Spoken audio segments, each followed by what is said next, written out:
Welcome, everybody. Welcome, welcome. We are so happy to see you. We are just a couple minutes before the top of the hour, so we are just getting started and getting everything in place. Welcome to our webinar about Gen Z EdTech founders, perspectives from the very first AI native generation. We're going to hear today from 6 founders and an operator at a major EdTech company, all from Gen Z. And I wanted to first thank our sponsors. We can't do these webinars without some really amazing sponsors. First off, my name is Alex Sarlin from EdTech Insiders. We run a podcast and newsletter and community about the EdTech industry. We'd love to have you as part of it if you are just joining us now. We also are sponsored by Tuck Advisors, which does mergers and acquisitions in the EdTech world. Cooley, a major global law firm that supports education and EdTech companies. Starbridge, which supports sales enablement by making the meeting notes and minutes of districts available to EdTech companies so they can actually understand what's going on the ground. And Higher Education, which is an employment firm that helps do job placement for education companies. Really excellent sponsors. As you come in, one of the things we really care about at EdTech Insiders is having people connect with each other. So please share your name, location, as much as you're comfortable with, your name, where you're calling in from, and what is your role? What are you working on in education with AI? That can be a company, that can be a project, that can be your field of study, that can be what you're teaching. But we'd love to hear from you, and everyone else here would as well. The chat is open. We'd love to see who's here, and we will also have a couple of polls as we go to get started. How are we doing? Is everybody in place? Let me call you in, Walker. Are we getting close? I know it's only 1 minute after. We'll give people a couple more minutes, but do we have our panel ready to go? Yes, we do have everyone from our first panel here. Phenomenal. So let me just tell everybody, this is obviously a live webinar. We have 2-hour segments. They're both incredibly interesting and they're about different things, but the recording and a summarized synopsis, AI summarization, of course, will be sent out to everybody after the event. But we'd love to have you for the whole time, and we will have a chance to have a little back and forth. Thank you so much. So with that, let me kick it off to Walker McKenzie to start off what we're doing here today. There. Sorry. There it is. So my name is Alex Sarlin, and our 2 hosts for today, Walker McKenzie and Sai Vassam. Walker does Hiku Learning, and Sai is an author and a founder at Easy Mode Coaching, and they are both part of the EdTech Insiders community. Thank you so much, Walker. Take it away. Yeah, I mean, we're just so thrilled to have everyone. The turnout this week I'm sure there's going to be a lot of people tuning in after the fact. We have over 450 people signed up for the event. So great turnout, because I think people really want to hear from Gen Z. And, we've been saying this is the first generation that they actually experienced ChatGPT and all this stuff coming in when they were in high school and when they were in college. And so, they have some really great insights that I think we need to tap into as much as we can as EdTech professionals that didn't get to experience that. So yeah, we have an amazing 2 hours planned. Our first panel more focuses on the K-12 and university space with 4 amazing founders. 2 of those founders are still in college. I mean, like I said, this is a true Gen Z panel here. And then the secondary, our second panel with focusing more on founders and leaders who are helping people figure out new career paths in this ever-changing AI landscape and upskilling themselves once they do start working for a company, because I feel like everyone just feels like, how do I keep adapting? So yeah, we're going to get started, but we really want to hear from the audience a little bit before we kick off the first panel. We're going to put up some polls here, a little bit about yourself. And then also we have a few polls about what scares you and what excites you.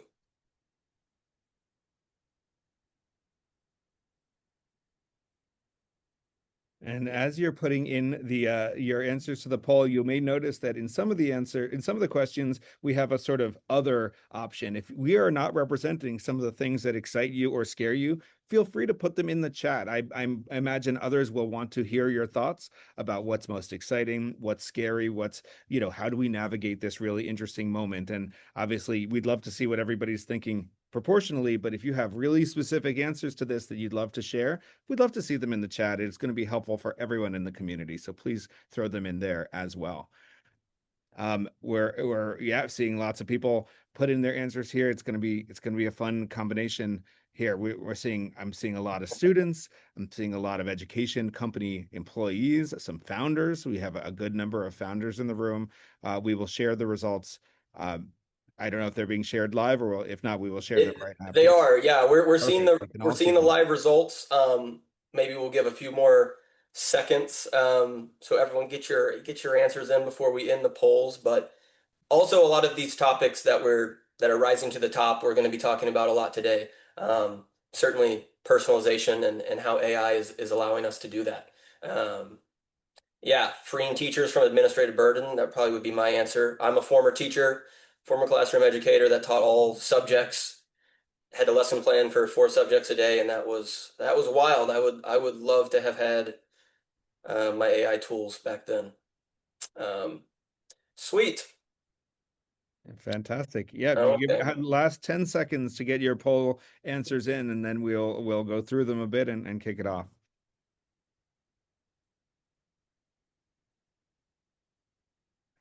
Looks like students, what people are calling, cognitive outsourcing, cognitive offloading, the idea that students will start letting the AI think for them. Seems like it has a slight lead in our biggest concern here, quickly followed by we're moving too fast without guardrails. We're definitely moving very fast in this AI space. Every week we cover all of these launches from the big tech companies, from the ed tech companies, from mergers, from districts. So much is happening. We have over 30 states with AI policies so far, so it's starting to really, really grow across the entire country. Sweet. All right, So, let's end the poll. yeah, thank you everyone for participating. Um, maybe we'll share out those results in the synopsis of our event. So awesome. Well, I'm going to briefly introduce our speakers, but then I'm going to let them give you a little bit more info about themselves. If we want to hop over to the next slide here. Fantastic. So our first group of panelists, Nini Sarishvili, founder and CEO at StudyCrowd.AI. A lot of focus on the university space. Aidan McDowell, founder and CEO at UniqLearn.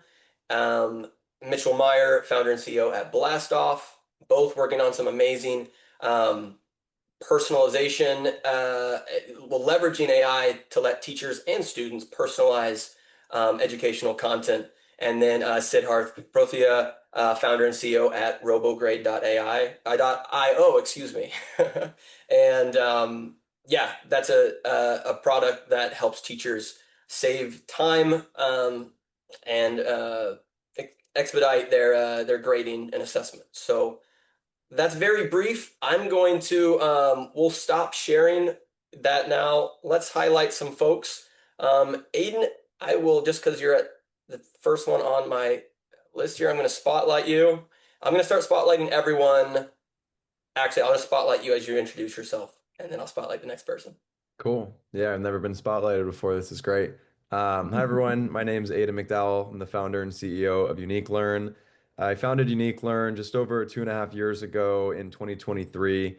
For me, is really a mission of mine since I was about 15 years old, stemming from my academic experiences growing up in a Spanish dual immersion program. I was very blessed to experience a very culturally diverse classroom, whether that be strengths, weaknesses, interests, family values, and all of that kind of led towards this mission and passion. So super excited to be here with you all.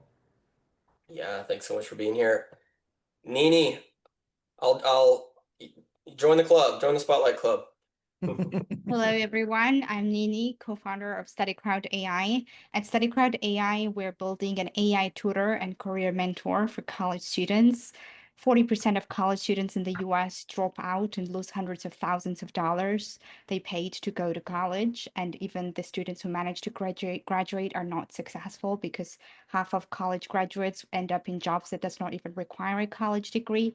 We are aiming to fix those problems by providing the necessary resources for students to help them succeed both academically and professionally.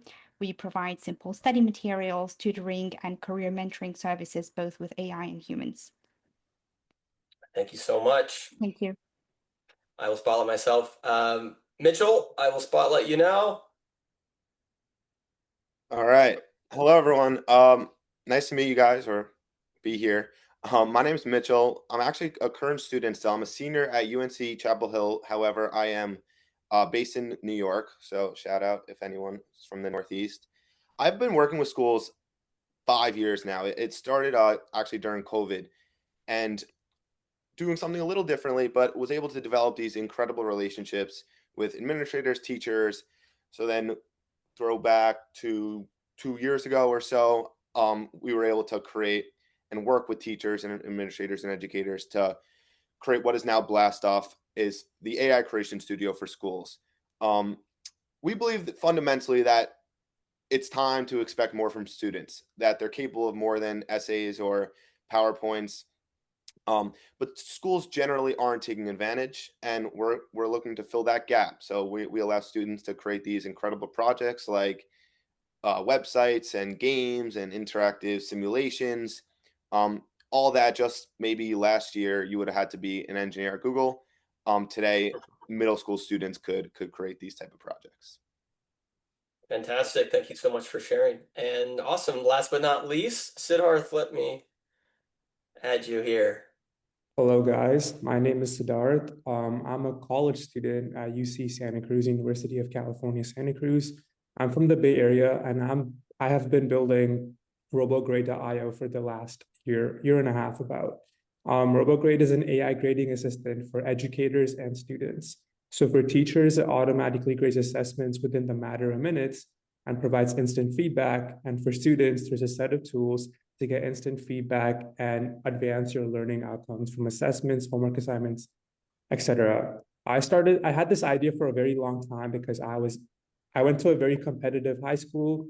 I saw how broken the grading system was for a lot of my teachers. They would spend weeks grading the same assessments over and over again, nights and weekends, and we as students would not get feedback. So like this idea has been on the top of my mind for a couple of years, but I really took action last year when I decided like I have the free time. I talked to some users, early users, and I have the technical skills. So I got to building, and it's been a great journey so far. I'm a solo founder and I've learned a lot, and I'm so excited to chat with you guys today. So yeah, thank you. Fantastic. No, as a former teacher, thank you, Siddharth. I appreciate that, that you're thinking about us. But yeah, so I want to kick it off. One thing that really rose to the top in our introductory poll was personalization, and whether that's on the teacher side or the student side. But one of our panelists who's working on that they all are in their own way. But Aidan, I'll pass it over to you because I'm curious how you're leveraging AI to, personalize the teacher's experience, the school experience, and the student experience. Yeah, it's definitely an exciting topic and something that teachers or educators have desired for decades, but has only recently been made possible. And our approach is to take a really comprehensive view of a student, right? We want to understand everything about them, not only who they are as a learner, but more importantly to us, who they are as a person. And we believe that this holistic view of understanding them gives us the best ability to curate the material and learning experiences. And so when I say that, we're talking about the academic things like reading ability, standard proficiency, all of that traditional stuff. But then layer on top of it a student's personal interests, a character strength, personality traits. We want students to really be engaged with the learning. And further than that, we want them to see themselves in the learning. I know one pain point I always had as a student, and I'm sure many of our panelists can agree, I never understood the real world purpose of why we were doing what we were doing. And so much of that is that the way that material is taught, it's not taught, one, in a real world context, maybe at all, but definitely not specifically to your real world context. And so the more that we can provide that to students, the more value I think they will find in their learning. That's fantastic. And quickly to follow up, so, bringing in the personal aspects about students, but also their interests, right? Like, what video games are they into? I would have loved as as an elementary student to be able to have my curriculum transformed around what I like, Pokemon at the time, Gundam, whatever. That would be Yep. fantastic. And I think people, yeah, like yourself, are really leveraging AI to be like, how do we make this stuff more engaging? You Mhm. know, and how do we scale it? So yeah, Yeah. that's fantastic. Just Yeah.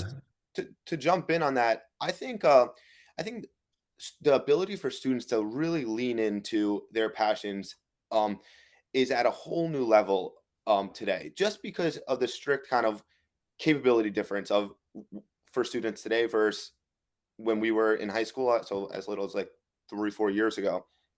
So students are able to go into such depth from not only maybe researching and engaging with their interests, but also building and participating in it, whether they could start a business or they could build a game. The students have this now ability to go above and beyond and truly immerse themselves in what they're interested in. I think that's a huge kind of creative power, an unlocking creative power for students that I think is one of the big advantages in today's kind of world. Yeah, absolutely. It's exciting, and I think, but also doesn't only exist all these things that are happening on the student side. Nini, I know that you're personalizing how universities are designing their courses and their things. So I'm curious if you could share more about how you're leveraging AI to help universities personalize things from the institutional standpoint. Oh, sorry, you're muted. Sorry for that. Yeah, Good. currently, college students use ChatGPT mostly for their studies and for preparing for their exams. And I strongly believe that ChatGPT is not built for higher education purposes. It's a generic consumer AI chatbot, which is not trained on academic materials. And universities understand that. So they are looking for an alternative solution. So what we offer to universities is a different AI agent, not a GPT wrapper that is trained on their own course materials. We've That's yeah, yeah, continue. we've we've developed our own AI agent, which so we for each university that we onboard as a customer, we are creating a separate AI agent, which is trained with their own course materials. This means lectures, all the books they have. We can even take all the materials and data from their LMS. So all the data that they can give us access to can be used for training purposes. So the students get responses that are aligned to their own lectures rather than generic responses like from generic AIs. Yeah, that's fantastic.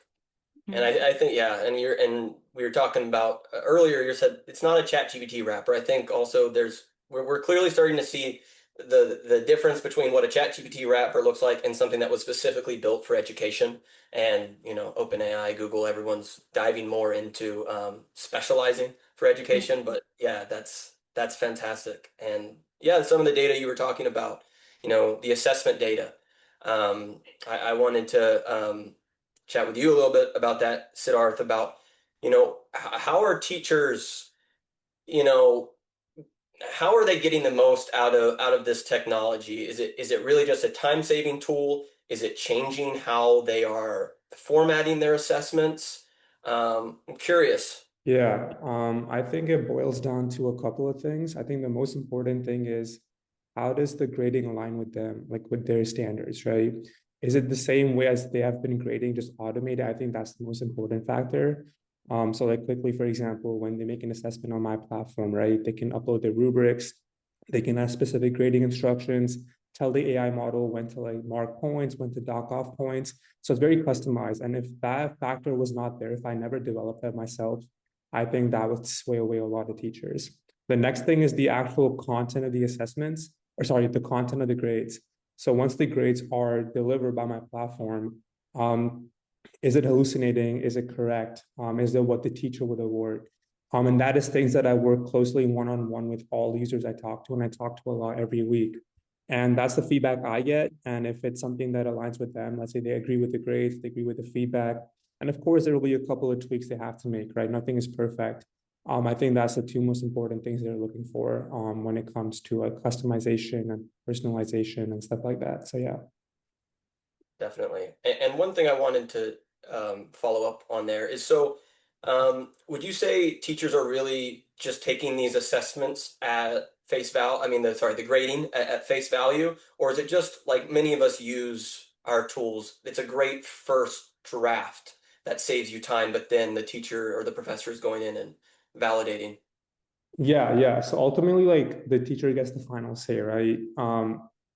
This is meant to like do like 70 or 80% of the process. So actually grading them, all the teacher has to do is look at every student's grades and feedback and adjust anything they disagree with, right? But I think the platform has gotten to a point where there's much less disagreement as there was like 7 months ago, just because of all the stuff I've done to my AI models and feedback and stuff like that. But like a quick example is, let's say you have a bunch of grades and feedback for 10 students for an assessment, let's say biology, right? Once the grades and feedback are populated, all they have to do is change a couple of words, save changes, maybe like add a point or two here or there, right? And then they can publish that to their LMS systems. So my goal is to like streamline this process as much, but it's never going to be 100% streamlined because no AI product will do that for you, at least for a long time. So yeah. Yeah. No, absolutely. I do a lot of video work and talk with people about, oh, we would love this to just be streamlined from A to B. And it's like the content is not, you're just not gonna, I think at this stage, a lot of times you're not gonna be able to promise quality if there's not a human checking things out at the end point, but still saving you a lot of time. But maybe it'll change over time and just keep getting better and better. Yeah, and so one thing is a lot of these tools, we're kind of generating new forms of assessment, new projects. Mitchell, I was gonna hop to you because with Blastoff, kids are able to create some really interesting interactive, simulations over different elements in the periodic table or different things like that. They're creating all these new products. I'm curious what the response has been from teachers and schools about how do we grade this? How does it fit with what we were doing before? Yeah, I think in general, assessment is going away from kind of the traditional paper and pencil, prioritizing memorization over understanding to a more problem-solving, critical thinking, and what were the students' goals, and how do they understand kind of what they created and how it relates to the class? Um, a big part of what we do is first let teachers see every chat they actually are having with our AI comments. So they're not just seeing kind of the final project, but they're also seeing the process that it took them to get there. But then also, we have a reflection at the end. So students actually screen record their project, go through it, answer questions set by the teachers. And it's this that it's kind of, you see the metacognition of they understand what they built, why they built it, how it relates to the class. And I would say it's not perfect for uh, understanding how well students comprehend, but it's a process that allows students to understand the curriculum at a different level because they're actually engaging in it, not by answering questions, but by creating. What I would say is teachers are able to create activities that students actually complete. So instead of a student creating a project, the teacher could create a project. And then that is a great way to kind of get a gauge on student comprehension and understanding by creating these games where students are going to be more engaged. But you could do a RPG game about saving some type of space mission, but throughout they have to answer riddles about a specific war or book or whatever you want to kind of. So the idea is that the like looking for materials is out the window where we're unlocking kind of teachers have this new creative power to create these fun activities, engage the students while actually being able to understand what the students are, where they are at their progress, where they might need some more additional help and so on. Yeah. No, that's fantastic. And it also comes into what is the long-term place for our academic standards as a former fifth grade teacher, your next generation science standards, your Common Core that everyone speaks so highly of. They're still so embedded. And Aidan, I was curious. How are you tackling that from the teacher and school side of letting students personalize or personalizing their learning, but still aligning with the guardrails that are there? Yeah, it was definitely a tough choice when first starting the company because I definitely have a lot of extreme and progressive pedagogical beliefs, many of which are not currently welcomed in a traditional classroom. And so you have to kind of ask yourself, like, what is required to cross the threshold of a classroom, right? What is a necessity in your tool that makes it a viable solution?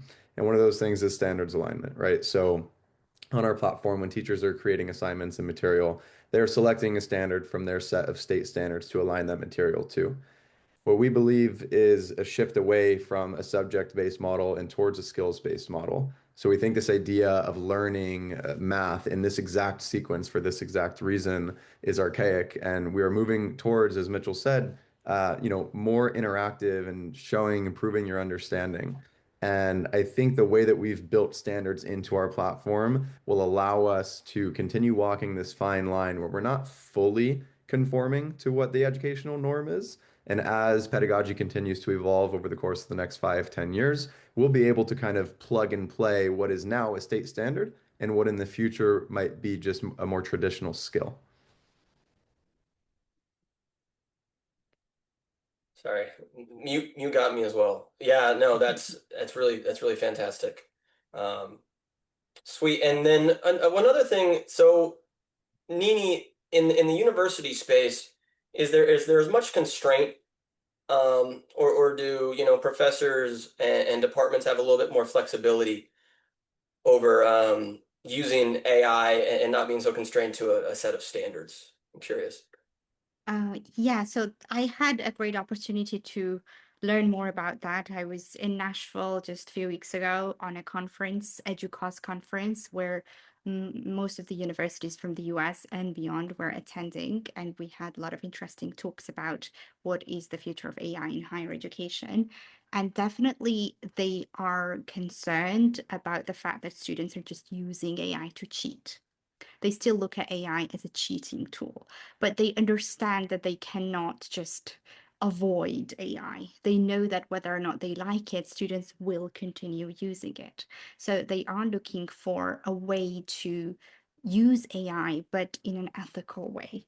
In a way that complies with academic integrity standards. And that's exactly what we're doing at StudyCrowd.AI. Our AI is completely compliant with academic integrity standards. And we agree that AI should not be used as a cheating tool. It should be as a way to help students get high grades, succeed academically, but definitely in an ethical manner. I was itching for someone to bring up this topic of cheating and academic dishonesty, because I think it's so fascinating, right? And there's a certain mindset that comes with acknowledging AI as a cheating tool or not. And I personally think that talking about AI as a method of cheating or a method of academic dishonesty is a little bit lazy, and there's more nuance to it. We need to ask ourselves first, why are students cheating, right? Maybe they don't see value in doing what you're asking them to do. Okay, why don't they see value in doing it? For all of the reasons that we've already talked about throughout this entire conversation so far, right? To Mitchell's point, these traditional assessments are not working anymore. We're not assessing the right thing. It's what I was 100%. talking about earlier. A student is not seeing the purpose in doing what they're doing. If I told Alex, who's our grown adult supervisor right here, to go run outside his house and jump in front of a car, he would not do that, right? He would have no understanding of why I'm telling him to do that. But if I told him that his dog escaped and a car is about to hit it, then he would go jump in front of that car and save his dog, right? There's purpose assigned to an action. And I think education is really lacking that. And so students are taking shortcuts to get things done that they know they need to get done as a chore, but they don't see the value in the process of completion. And so I think the conversation around cheating and academic dishonesty has a lot more nuance to it than we care to really explore. Yeah, definitely. They don't see the value. And also, it's just outdated. It's like one size fits all kind of system that has not been 100%. reformed for the last like 100 years. Everyone gets the same lectures, everyone gets the same recordings that they have to watch over and over again, and the same books. Nothing has changed. We need more. 100%. like a personalized learning support for students. Yeah, And I that's mean, what, yeah. yeah, like raise your hand if you've ever felt special listening to a lecture. No, you're one of 500. You know, Yeah. like there's what is there, you know? Yeah, I could go on about it for forever, but Yeah. it's something Yeah, I'm I very think passionate about. everyone gets distracted on lectures, right? It's not a Yeah. good way to teach. Well, To quickly, oh, go to ahead, quick, Siddharth, please. to quickly add something, like when it's something exciting, right? For example, in middle school, we would do science experiments. One example that comes to me is like something to do with rockets back in like eighth grade. That is something that truly gets students excited. And I think they're much less prone to cheating because what they're doing is actually so meaningful, so fun, so exciting.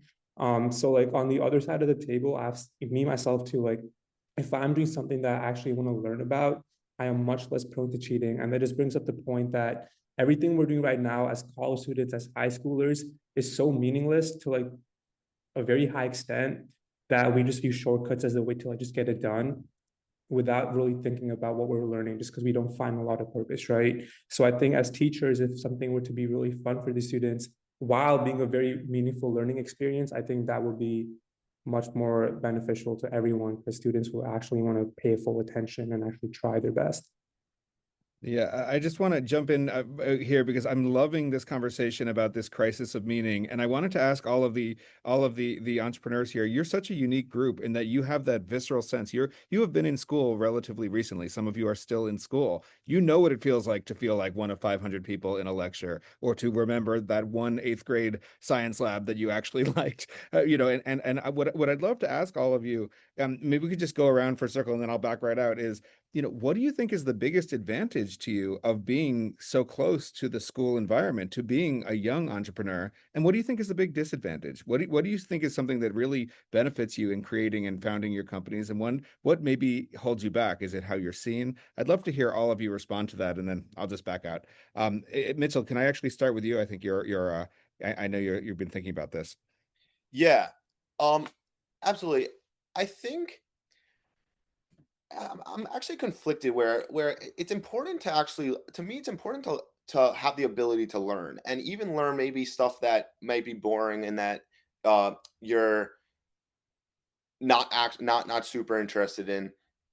And the idea of kind of, that's why I think the role of a teacher, which I think we're going to get to later, is super interesting right now. And being a student, hearing from teachers, you could see that because a lot of teachers actually complain, or there's this idea of teachers will say no AI, you can't use AI, then teachers will go ahead and use uh ChatGPT to create their lesson or whatever material, and then that causes kind of some distrust. So I think this role of a teacher is now such like a, I would compare it to what used to be a coder is now like a designer.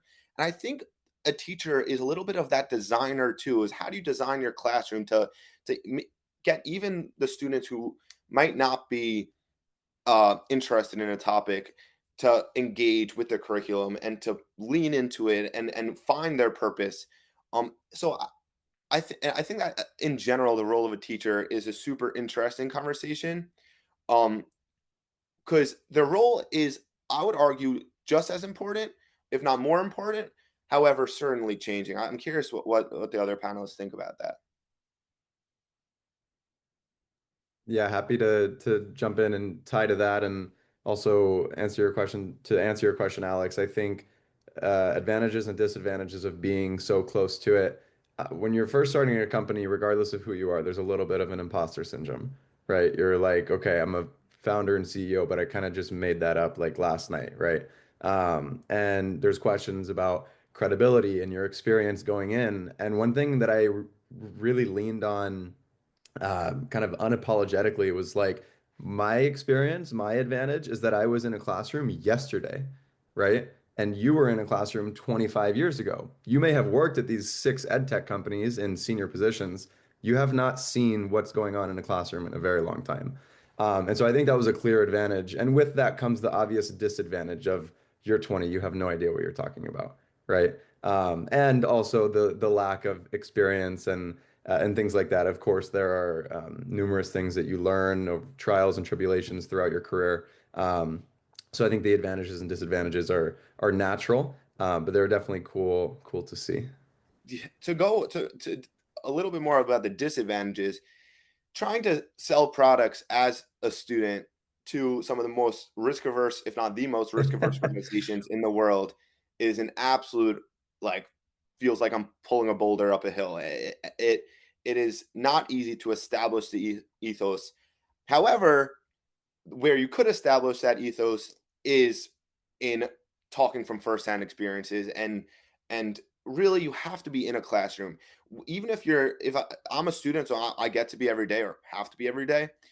But if even if post grad, like, to it's so important to visit users and visit students, visit the classroom, see how students are actually working, see when students are engaged, when they're not engaged, because that matters. That means everything to kind of what they're actually able to take away from a lesson. Is ultimately, if they're not engaged, they're not getting anything from it.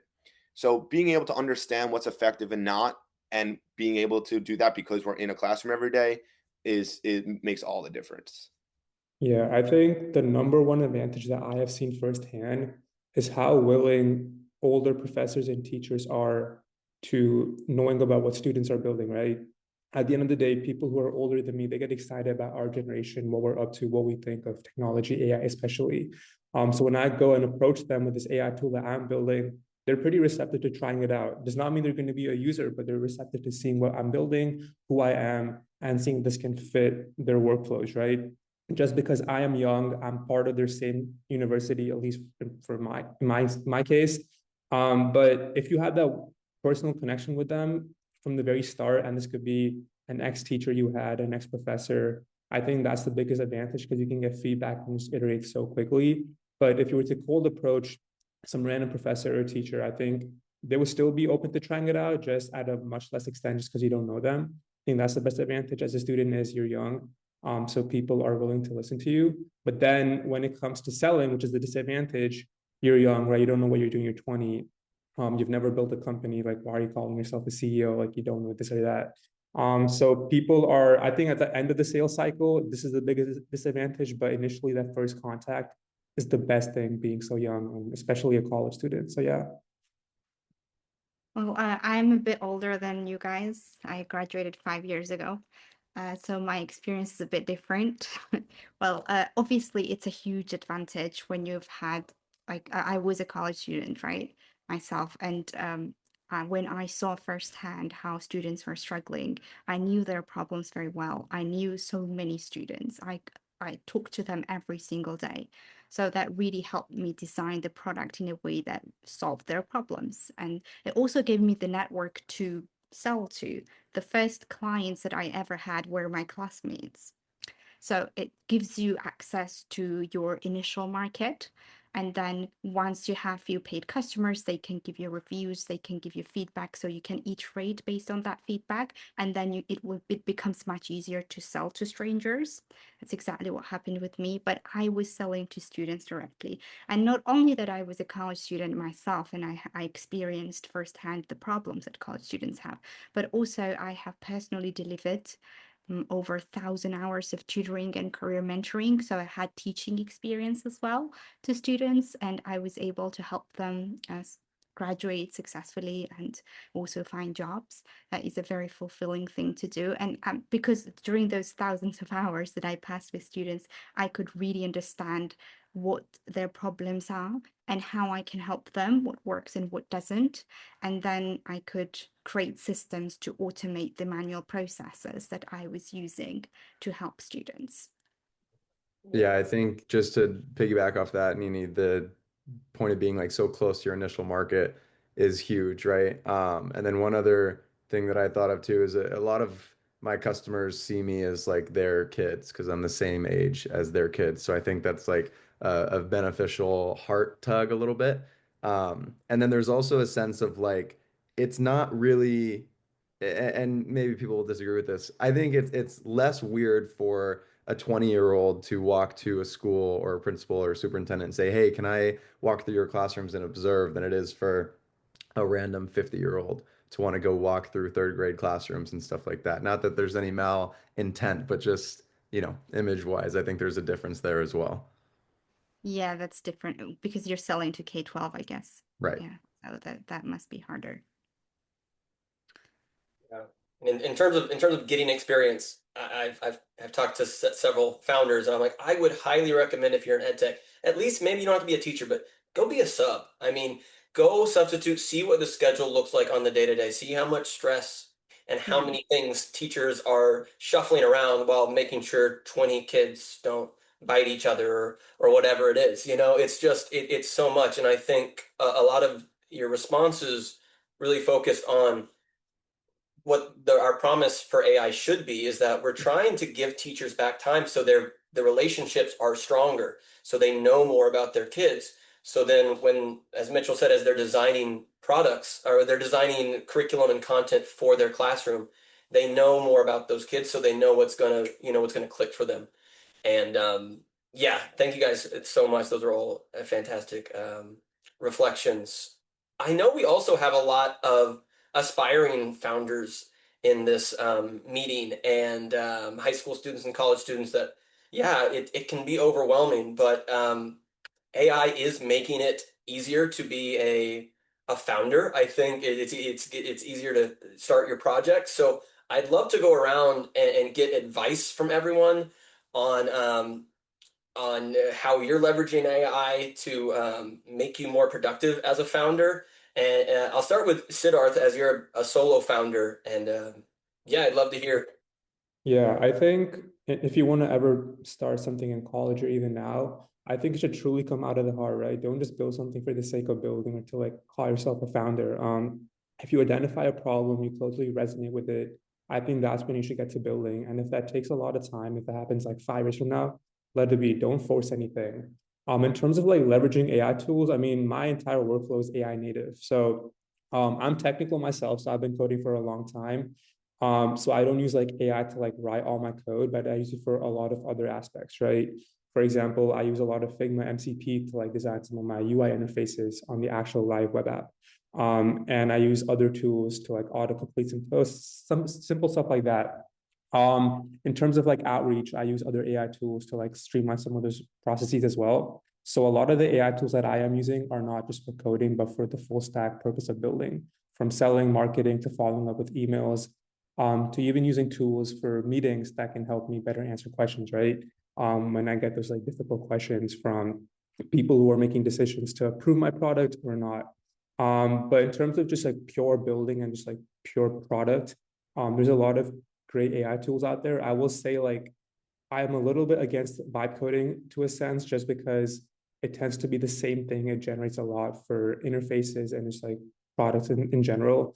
If you look at a lot of like hackathon projects, you can tell their landing pages are entirely vibe coded. And as someone that's technical, like I don't like to see it just because there's nothing unique about it, right? So I'm saying if you want to build something and you're non-technical, I would say that's a great place to start. But I would advise finding someone technical or maybe learning how to code because it is not very hard. And actually building your product fully by yourself because that will be much more beneficial at the very end. You don't want AI slop to be something you're delivering to teachers or students because it's not going to work and it reflects badly on you. So I would say, yeah, just leverage what you can, keep learning as much as well, and just give it time. I think that's the best piece of advice I can give. Yeah, to jump off that, I thought a lot of those were great advice. However, I do think vibe coding is a superpower for validating an idea. Any young founder, like to me, the most common error is just creating something that's cool and then figuring out what problem it solves. And it's just especially in education, you have no chance, but in anything, you have to ultimately um go through the full design thinking process of empathizing with users and truly talking to users and understanding their problems, and then that's when the AI is just a superpower and being able to generate an MVP just to validate an idea at the pace unprecedented at an unprecedented pace for even non-technical founders. So my overall advice is like, and I'm stealing this from I think Sean Purry, and then I think he stole from someone else. But like in general, you could just be so biased towards action. If you want to do something, do it, validate it. Um, you leverage AI to be able to do that. That's a capability today that just, again, before you would have had to hire a co-founder to build an MVP just to understand that you're not solving an actual problem.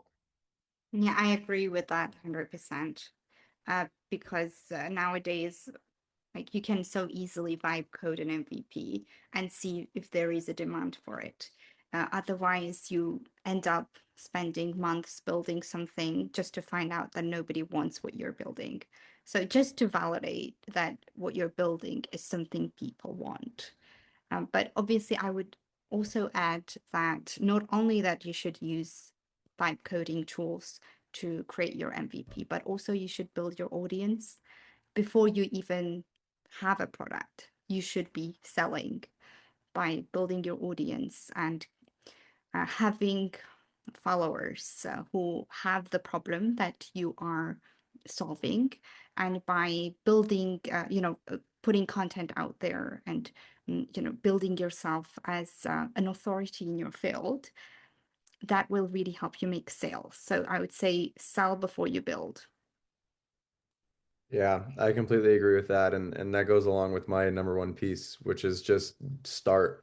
And a lot of people ask me like, how do you start? What are the steps? And my answer is you actually won't know when you start. You'll realize like 2 months looking back that you started 2 months ago because the process of starting is so abstract and unclear. You don't know if starting means filing the C Corp or LLC. You don't know if starting means you had your first customer conversation, but you will reach a point where you'll look back and be like, oh wow, I started like a couple months ago. And then just to kind of reiterate what others have already said, obsessing over the problem is the number one thing.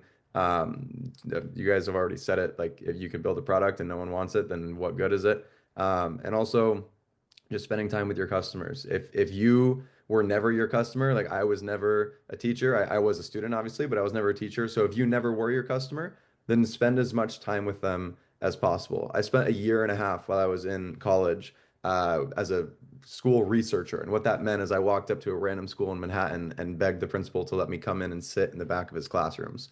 And I sat in the back and I took notes and I talked to teachers and I talked to students. And then that was where we tested our first few MVPs. So just obsess over the problem, spend time with your customers, and don't be stubborn because you're going to be wrong a lot. Yeah, just to piggyback off that as well is one thing to avoid is don't ask ChatGPT if something's a problem for someone else. Because first of all, it will probably say yes, and it's just a huge. It could just send you in a misdirection. The only people that have your answers are your potential customers, and you have to talk to them to validate kind of whatever it is your ideas. However, to learn about your industry or general information, of course, AI is great. Every time I'll ask, for example, there's these new ADA or WCAG compliance coming out in federally coming out in 26 and 27. So I asked ChatGPT to make a summary, put it in Notebook LM, listen to a podcast, and it's changed the way I learn about new things that I wouldn't want to go through kind of legal structure and a legal article. Now I could listen to it. So to learn about a problem or anything, obviously it's great. To learn about if it's your customer's problem, not good. One other thing too, I just thought of it, and if you follow me on LinkedIn, you'll see that I write about this somewhat often, is customer discovery never ends, right? Customer discovery is something you do in the beginning to learn the problem, learn the customer, but it doesn't stop at that point, right? Because you're constantly building, your customer is constantly changing. And every week, I mean, every sales call should start with customer discovery, right? Don't go right in thinking that you know exactly what you're selling and what pain point you're solving. Learn about that customer first individually. And the second thing I always say is spending time with customers, especially in education. Again, if you follow me on LinkedIn, you see this all the time. I was in 15 schools last week. I was in 2 different districts this week already. I'm in classrooms probably 2 out of 4 weeks a month. And that's not something that you make time for when your schedule is a little light. That is your schedule. That is what you prioritize. And that's something that I fundamentally believe in. Yeah, one more thing I would add is that not only that you should be close to your potential customers and you should learn about their problems and talk to them all the time. But also test if they will actually pay for what you're building. They may say, okay, I will use it, sure, but they just use the free version and they just give you feedback. But will they pay for it? I would say do not spend years building something that you don't know whether or not someone will pay for it. Try to like build a minimum viable product, or at least like offer the service manually and see if they will pay for it, and then build an automated version of that service. Yeah. No, and I love that. I love the idea of you can run a pre-sale. You can have an idea and say in 6 months, I'm working on this. Do you want to put down your money for when it's available? Are they that interested that they're not paying just yet, but they're invested in you finishing? Can you get that activation? So, no, that's fantastic. And yeah, I love that the summary of so many of those points was don't ask ChatGPT. Talk to people. At the end of the day, all these tools are great, but they're not the source. You got to talk to people. That's fantastic. So we have a few minutes left for this panel. I would love to go around and ask what the future of the classroom looks like to you, or the lecture hall. We were promised massive changes during COVID. That was going to be an era that everything changed, and it didn't. So I'm curious if you think it's going to change, and if it is, what is it going to look like? Nini, I'll start with you if that's all right. Sure. I think that the assessments will change completely. Now, students just do their research from books, from lectures, from whatever academic resources, and then they write their courseworks and they submit it, right? But I think everything will happen through AI, and that's exactly the future that we're building at StudyCrowd.AI. So that means that student starts working with AI. This means brainstorming ideas, some guidance about how to answer the question, doing research, editing, doing all the drafts. So from zero till submission, everything is done in the AI chatbot. So then the teacher can actually look at the entire process rather than just the end result. This way they can assess not just the end result, but also the research methodology that the student used and the writing techniques that the student used, the way the student approached the question, what kind of questions and what kind of process the student take. So the entire process of doing the academic can be assessed rather than just end result. And this way we can also eliminate the fear of cheating.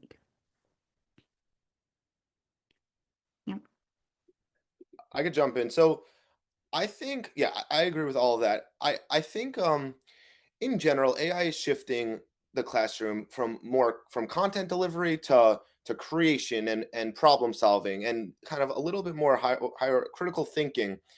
And the way you could do that, I think, is going to be the output, and the result of that, I think, is going to be really cool, where students are going to be able to do some awesome things. And often, if you give students the opportunity to impress you, they'll exceed your expectations. And I think we'll see that clearer than ever. I also want to say what I don't think AI is changing. And I don't think AI is changing the community a school provides, a classroom provides.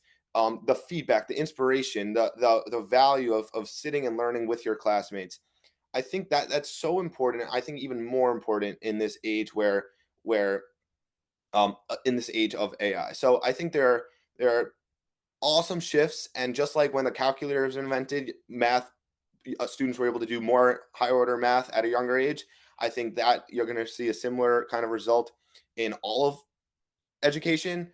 But fundamentally, I think school is so important for community, for engagement, and I don't see that going anywhere. I hope not. Yeah, I think I want to take a slightly different stance. I think a lot of the changes have happened in the last 3 years, ever since ChatGPT came out, at least on the student side. And I think in the next like 5 or 10 years, I don't think much is going to change at all. The reason why is like these AI models, they're not really getting as much better now in the last year as they have from like 2022 to like 2024. If you take like GPT-5 versus 5.1, the changes are very minimal that like people and critics are like kind of against like OpenAI, like what are you doing, right? And that that trickles down to every single person that's a consumer, including students, right? Students, we're pretty smart. Like we use a lot of AI tools, and I think we are going to continue using them. But I don't think in like 10 years everything is going to be completely different than it is today. Just because like when it comes to a teacher using EdTech, it's a very bureaucratic process, right? Very red taped. It's very slow for them to try different things.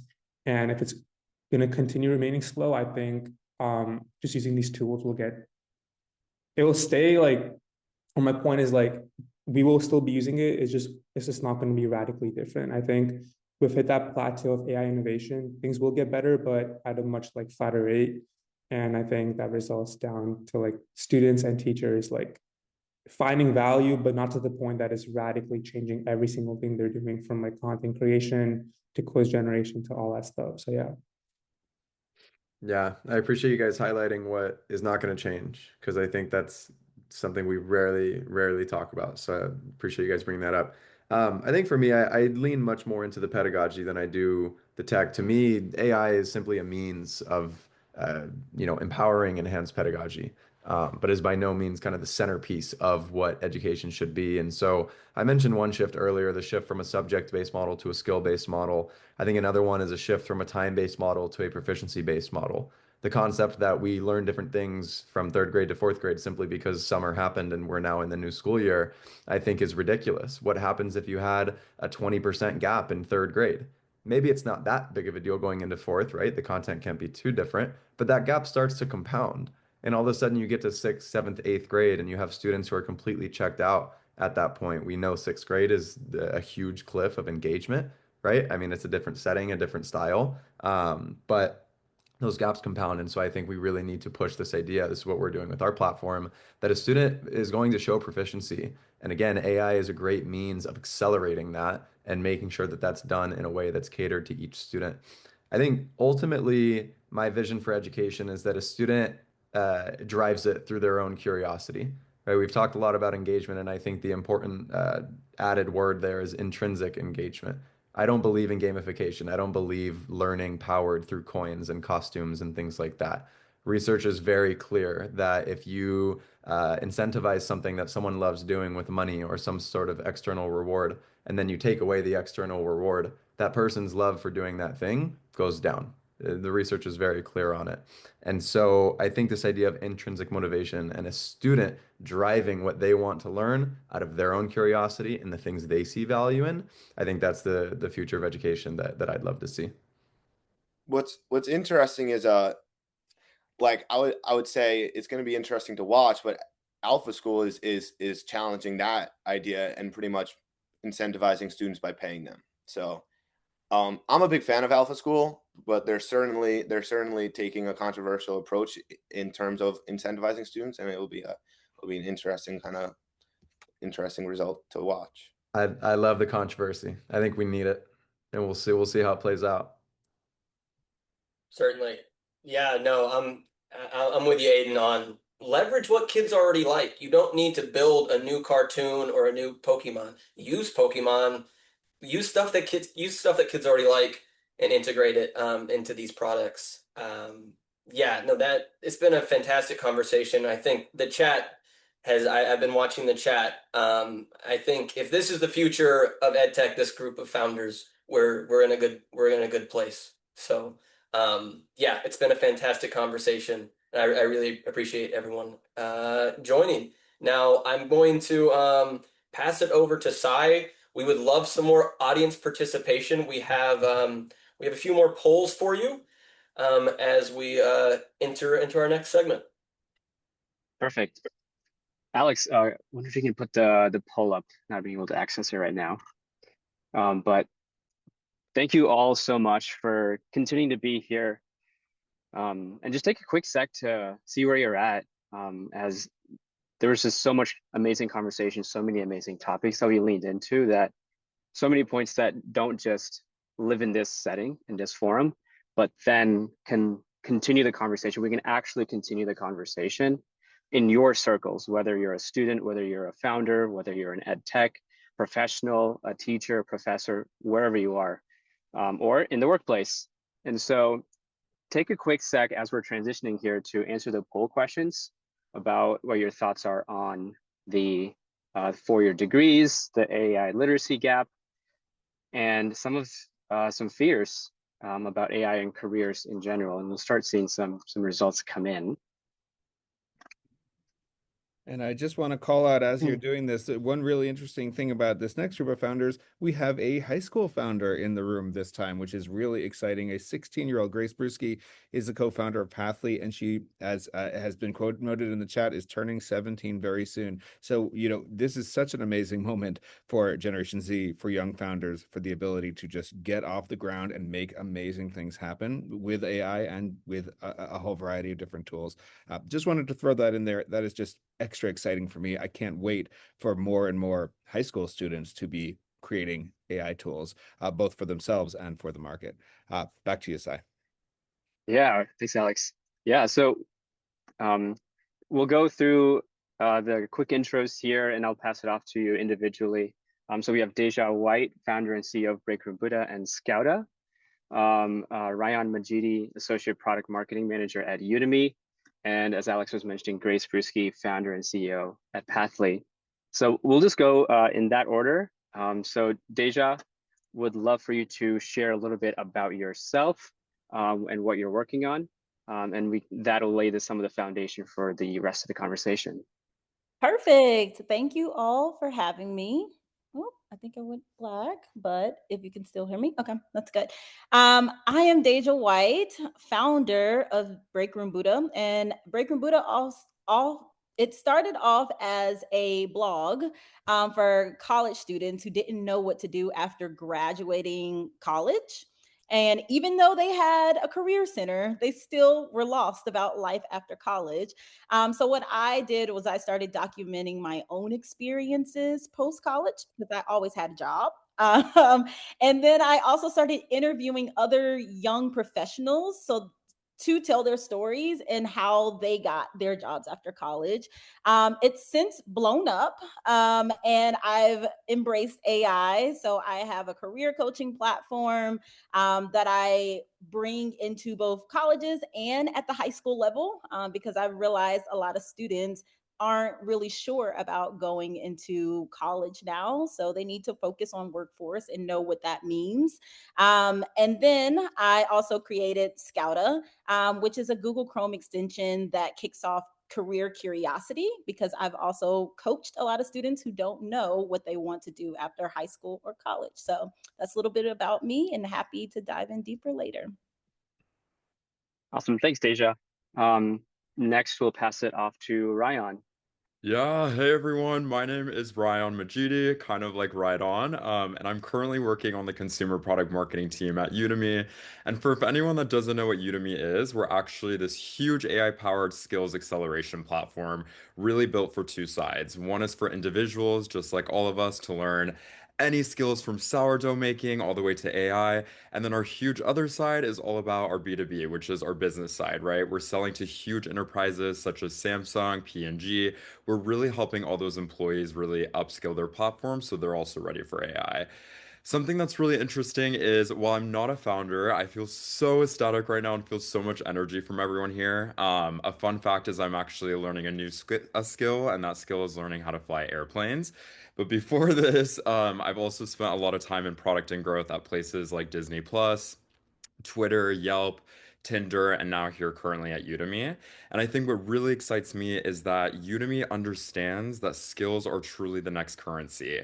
We know that the traditional 4-year degree is not working for everyone, and we also know that AI is opening doors for so many creative means and platforms and helping people learn faster. Super excited to be here, you guys, and I'm excited to dive in at how we're using AI at Udemy as well. Thanks, Ryan. And then Grace, would love to pass it on to you to hear some of your background work and a little bit about yourself.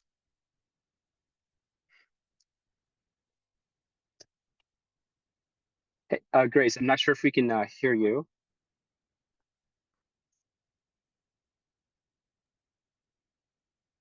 could be. I'm wondering if it's the audio, the little arrow next to audio, if you have the right microphone selected. Yeah, we can hear you now. Okay, go for it. Awesome. My name is Grace Brusky. I'm a 16-year-old founder of Pathly. I'm currently a high school junior. I'm also dual enrolled at a university. Pathly is a student-first guidance platform. I was really struggling trying to get into dual enrollment. My counselors were just very overwhelmed, and I could tell that they just didn't have the resources and abilities to give me the guidance that I needed in order to get into my college classes and advance in my education. So Pathly is a student-first driven platform. We have over 100,000 colleges, many career paths. We have thousands of courses. Anything that a student can need, we want to make sure that is available to them as well as their counselors. Amazing. Thank you all so much for introducing and laying the foundation for this conversation. And for anyone continuing to join us or from the first session, how are we distinguishing ourselves from the first session? So first session was really about the academic side and the K-12 and institution side. This is more career workforce driven. And some of the things that y'all have mentioned already as we start digging in here is the skills. And we kind of heard it at the end of the last one about being more skills-based and proficiency-based.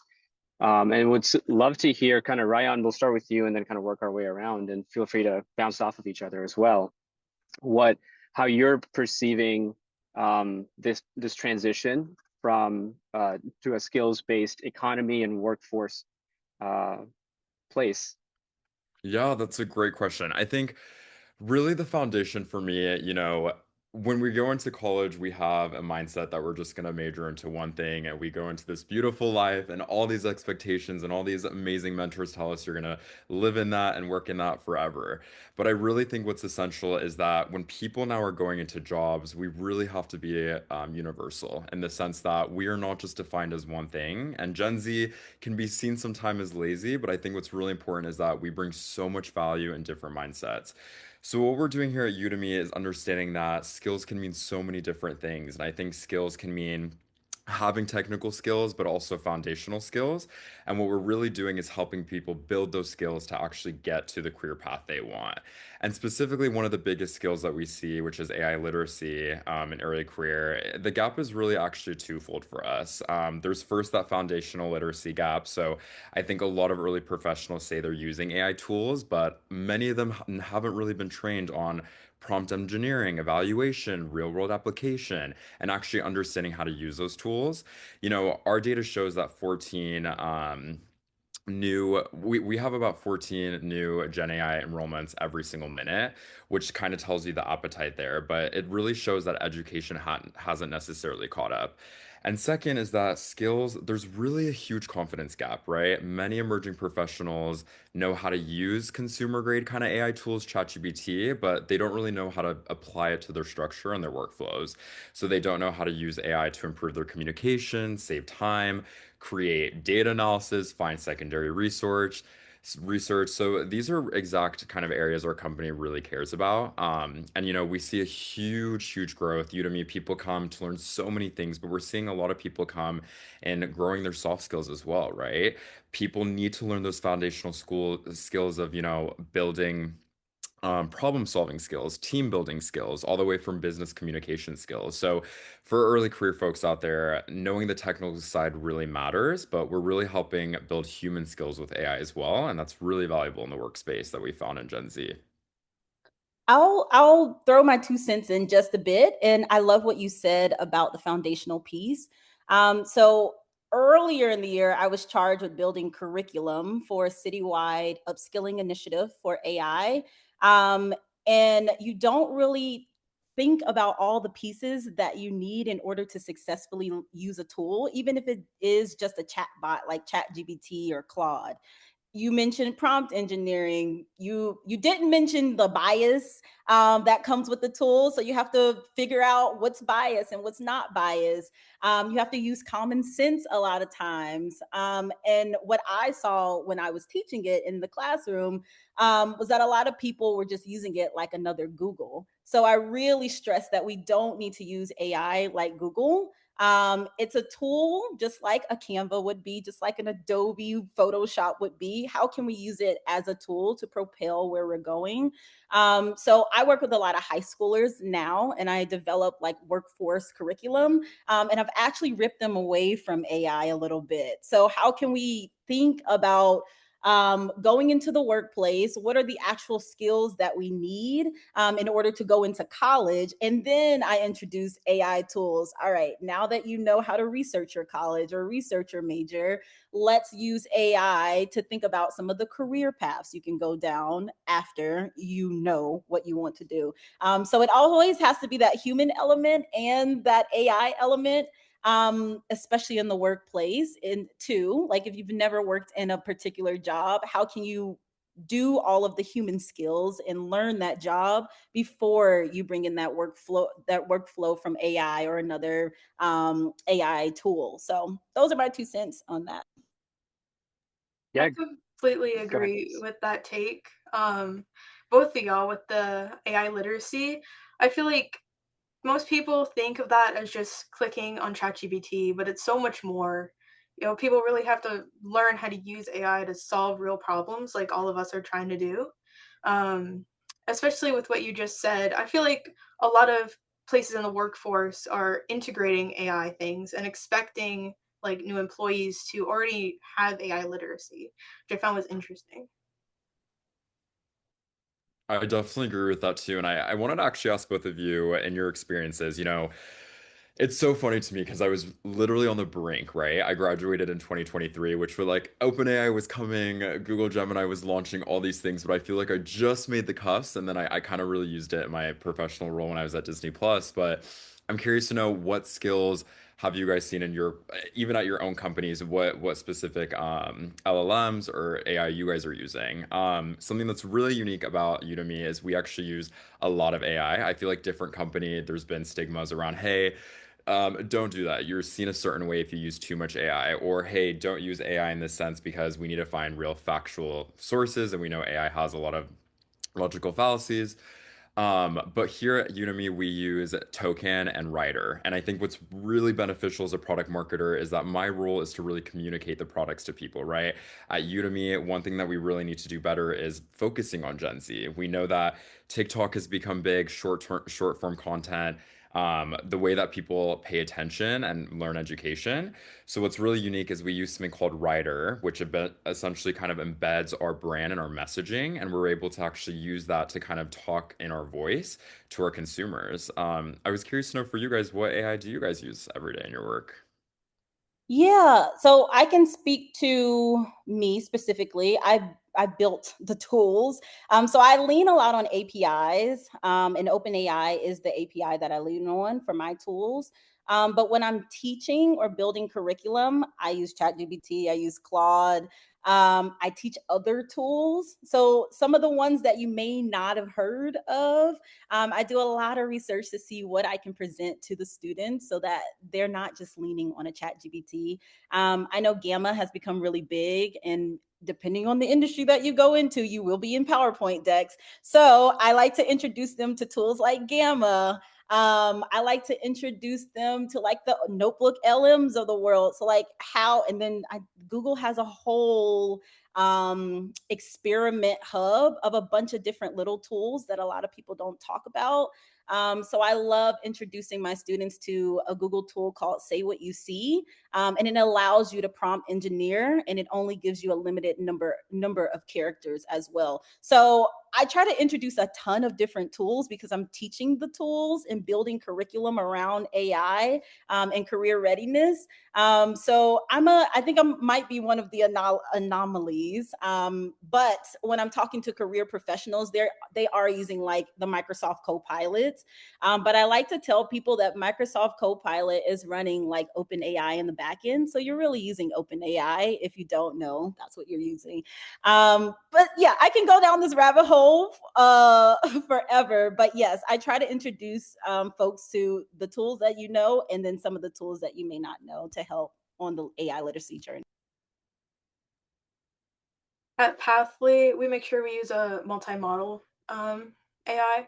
So we use OpenAI, Claude, Perplexity, and Gemini, and they all have their own different strengths. So that makes sure that we're covering all bases for Pathly. Amazing. So thank you all for sharing the sort of it seems what I'm getting is it's not just like, hey, I'm using ChatGPT for this, I'm using Claude for this. It's this, as we think about AI literacy, the same way we do with maybe reading, math, etc. It seems this more infrastructure of a curriculum rather than I'm teaching this one individual tool.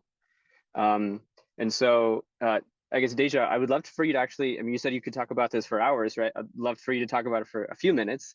Maybe some of the infrastructure piece that you're building around this, especially as students are going from high school, college into the workforce.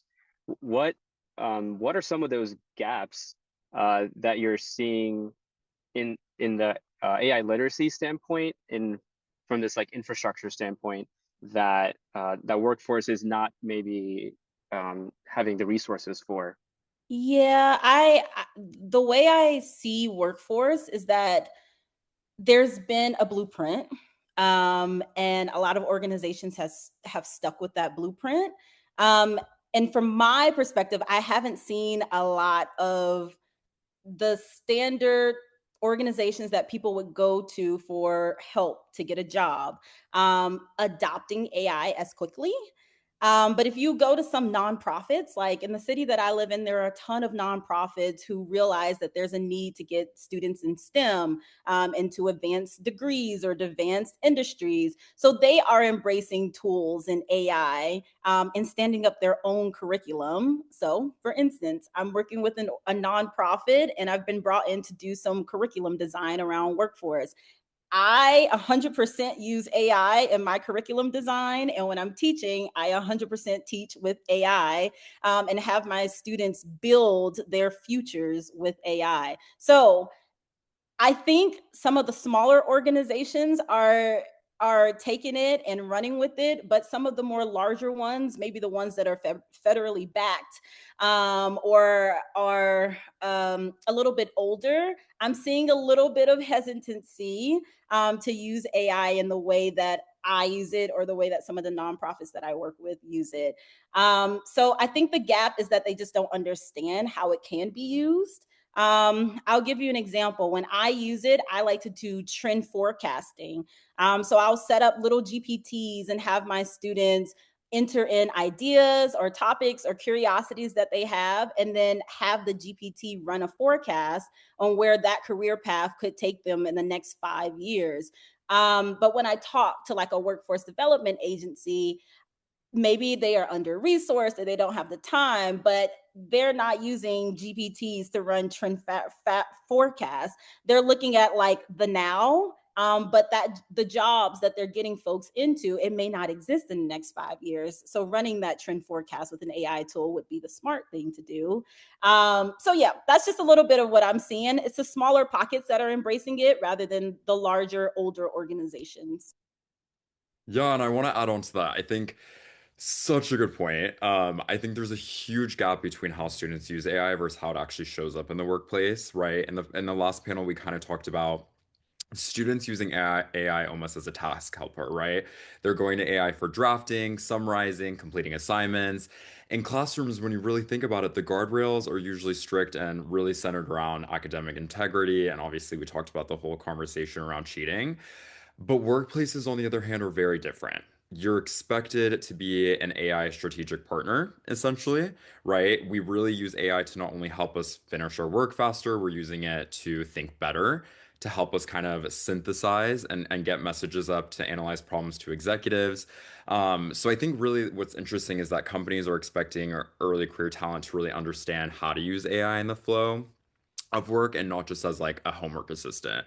And in the chat, someone actually asked me, can you please, someone was messaging me privately saying, hey, is there a lot of career uncertainty for our generation right now? And I put in actually a really good report that we did at Udemy around Gen Z, and we're seeing employers are moving really quickly, right?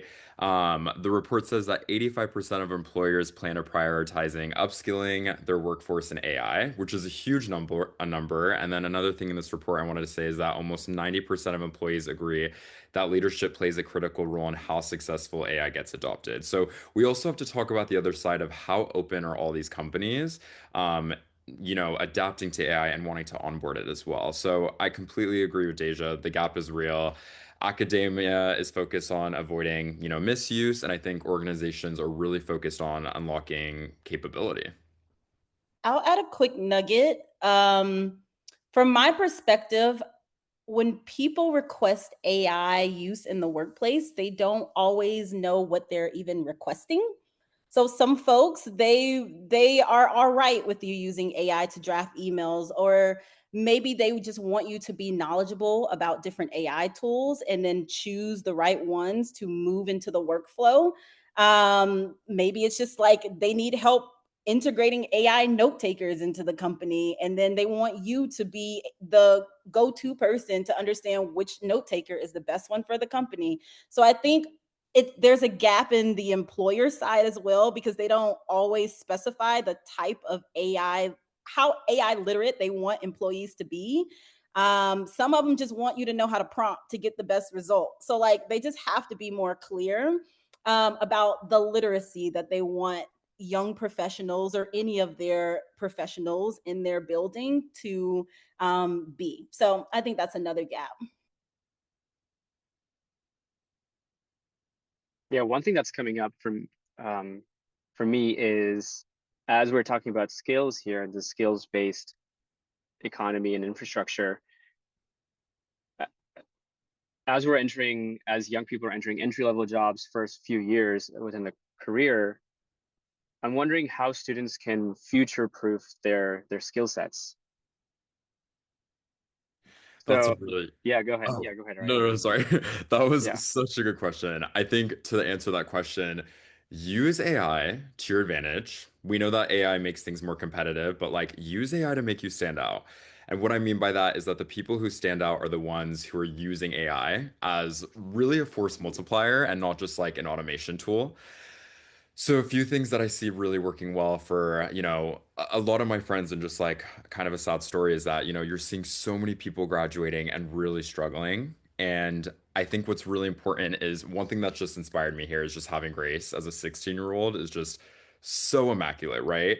One thing I want to see people do, and one thing I did in college is I went out every single day. I live here in San Francisco, and I really became community driven, right? If I saw a local business dying after COVID, what was a way that I can make a website for them? And now transition that with AI, right? People really need to start building real projects powered by AI and not just using it for tasks, right? If you see a business on Yelp, if you see a company around or, something, say that you're a local college student, say you're someone young and that you want to help them, right? I think also really when we talk about finding jobs now, it's all about documenting your process, and people really want to see how you're sharing your thinking openly. So when you're tasked with something around AI, talk about the challenges. What were the hallucinations? What were the hiccups? And then lastly, really just using AI to accelerate learning and not just shortcutting it. You know what I mean? Really just pairing AI with strong soft skills like communication, judgment, and creative problem solving. I think it's really important that we say and step up and challenge AI and say, hey, this is when I spoke up and said I felt this wasn't the right path. But I think really standing out is about, using it to your advantage. What does everyone else think? Well, first of all, thank you, Rayan, for that.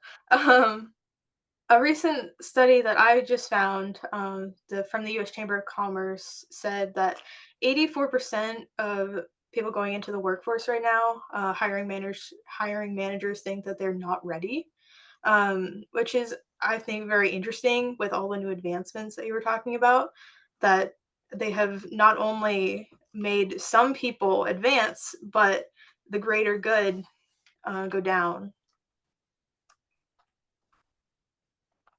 I think it's so in the city that I live in, they're very focused on getting certain subsets of students into good paying jobs. Like there's a lot going around about the topic of good paying jobs.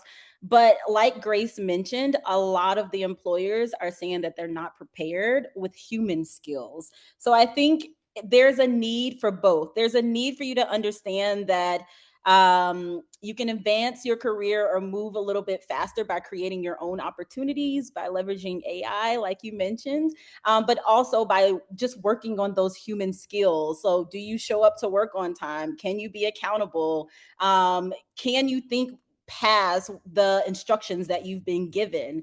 I think AI can help you do all of that. They can help you find communities that you can go out and learn these skills if you struggle to learn by yourself, or you can create learning pathways or learning plans that's unique to you using your favorite AI tool. And then also building something. So building a summer project, building a mini project while you're in school, like it doesn't matter. But I think we're at a point where you have to always blend your human skills with your technical skills or your AI literacy skills. And then that will help you stand out the most, no matter which industry you're moving into, because people are simply not doing that right now. So it's a lot of work and people don't like to work. So if you like to work and you can do it, then you can stand out and you can move a little bit further faster in your career. Yeah. Yeah. Oh, sorry, go ahead. No, I was just gonna really quickly say I was curious to know what you guys would say to anyone who's hesitant about AI. I think there's a lot of hesitations with students and teachers, obviously. Many moral and ethical concerns. I think what's really interesting is that, at Udemy, we're a marketplace, right? You have millions of people, don't quote me on that number, but you have a lot of people coming and teaching things, right? You have people that are just so passionate about sourdough making, which I just had an idea. We should all start our own Gen Z course and like make money off of that. But I think it's really interesting that there's a lot of hesitation, and it comes down to really trust, readiness, and clarity, right? When people are even teaching courses and creating their own courses on our platform, we get hesitancy of how ChatGPT is going to replace them. And I think a lot of people are worrying about, losing their voice or becoming, to your point, Deja, too dependent on AI or like crossing, different boundaries in that. I think a lot of our instructors really worry that AI will reduce critical thinking or kind of replace that teacher-student connection that helps learning stick. So I was curious to know what you guys would tell to someone that says, I don't want to use AI, I'm scared of it. How would you guys approach that? Yeah, so I actually teach AI 101 workshops for folks, and I invited an associate out to one of those workshops, and she does not trust AI at all. But I had her play a little game with AI. So I showed her a picture, and I'd say, "Hey, do you think you can recreate this picture in 10 words or less?" So I like to introduce really fun and exciting activities that get people interested in AI, and then they're like, "Oh, that was really fun. What else can I do with AI? I have a business that I want to start. Can AI help me with my business?"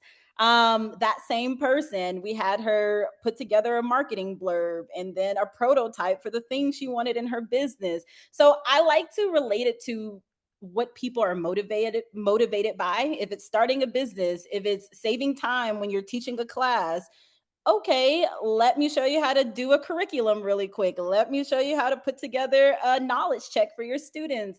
Um, I think with most things, there will always be people who are skeptical. But if you meet them where they are, why are they scared? Why are they nervous? What's causing them fear?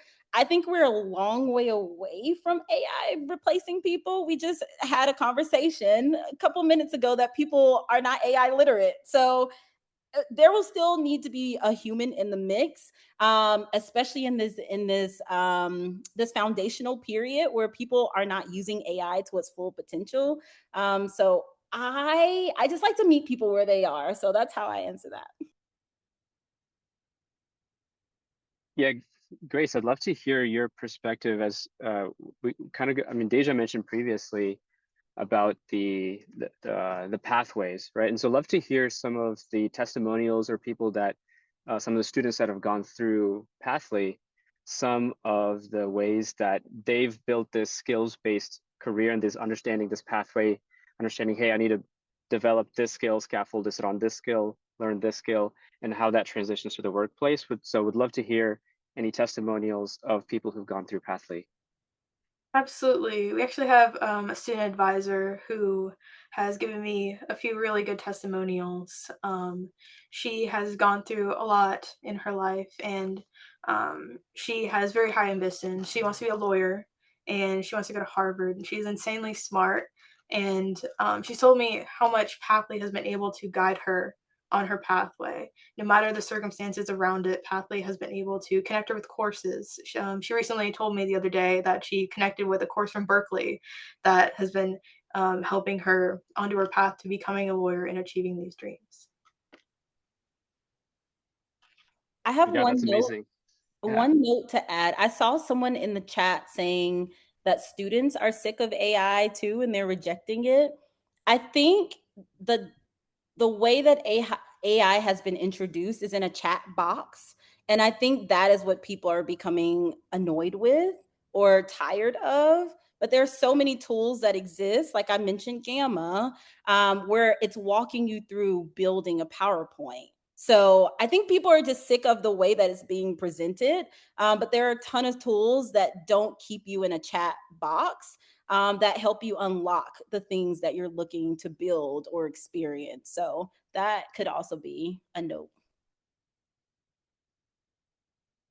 Yeah, and Deja, I'd love for you to build on, I guess, a similar question that I asked Grace about what are some of the stories that you've seen and experienced directly of people who've gone using your infrastructure of AI tools to develop their own career and especially early career?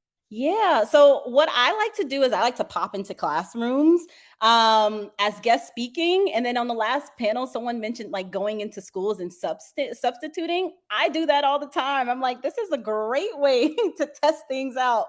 So I popped into a classroom last year when I built one of my tools, Career Copilot. It's an all-in-one career coaching platform. And one of the students came back to me months later and they said, hey, I've been using your tool and it helped me decide which college to go to. So I love hearing stories like that, especially I go to schools that are typically serving students who have been historically underrepresented as well. So they may not always have the support systems or the foundation in place to understand what they want to do after they graduate high school. So that was an exciting story. And then I've recently built Scouta, which is a Google Chrome extension. And I shared it with a couple of friends, and a lot of them they're mid-career, but they're trying to understand where to take their path next. And then one of those folks said that it got them thinking of some new keywords and paths that they can go down. And similar to Pathly, it presents like college courses and upskilling opportunities.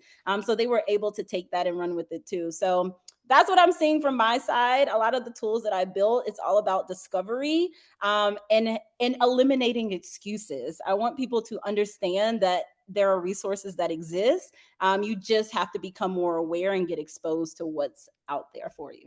Yeah. Quick question for this panel, just to jump in for a moment. All three of you sort of represent sort of alternatives to traditional education systems, or at least empowering students to sort of make their own paths. And I think that's a really interesting trend right now. And I'd love to hear each of you just talk about how you see the future unraveling through that lens. Are you going to see more and more alternative people using AI to combine different education experiences? Or will the traditional higher ed or K-12 start to catch up and say, oh, wait, we can do some of this too? I'm curious how you see it going. Rayan, I'd love to start with you. Udemy is obviously a huge platform for alternative education, but then let's go around the horn. Yeah, that's a great question. I think I wish I could predict the future there. That's going to be really interesting to see. But I would say with this, I think again, we have to remember that Udemy and all these ed tech companies are, at the end of the day, businesses, right? And we want people continuously subscribing and learning different things. But I think at the end goal is that we want to eventually get people from the very early start in the K through 12 stages and really adapt them and hopefully have them all learn AI. So then when they come actually to our platform, they're able to take that to the next level, right? Using AI in every single category, whether that's data science all the way to Amazon Web Services, different kind of career paths.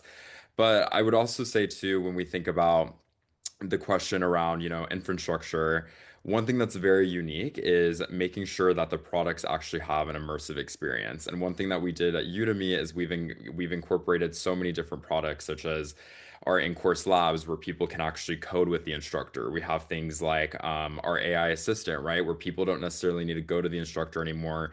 Similar to K through 12, use a teacher and chat with a bot to learn things.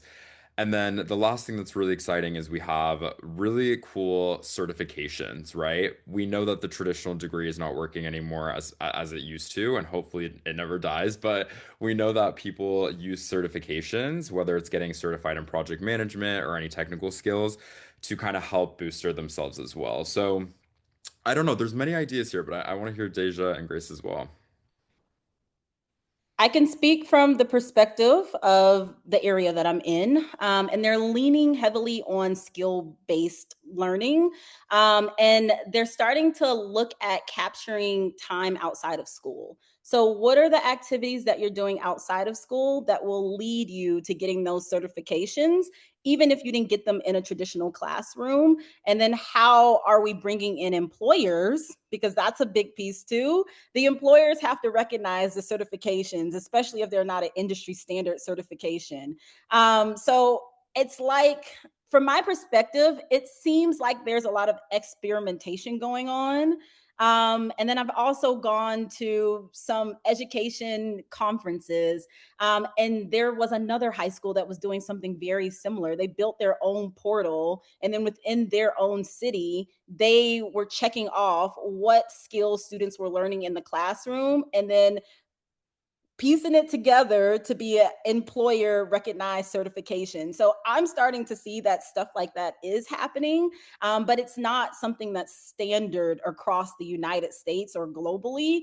So I'd be really interested to see which big player will either invest in a global platform that can help capture that out of school time and in school time based on skills and certification, or if it will still be a city by city or school by school initiative.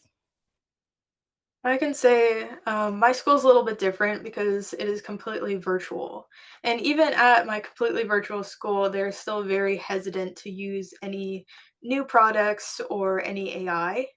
So I had a call earlier today with the head of my school trying to get Pathly to more students, and they were very hesitant at first, which I thought was very interesting, even in the age of AI, especially in my very tech advanced school.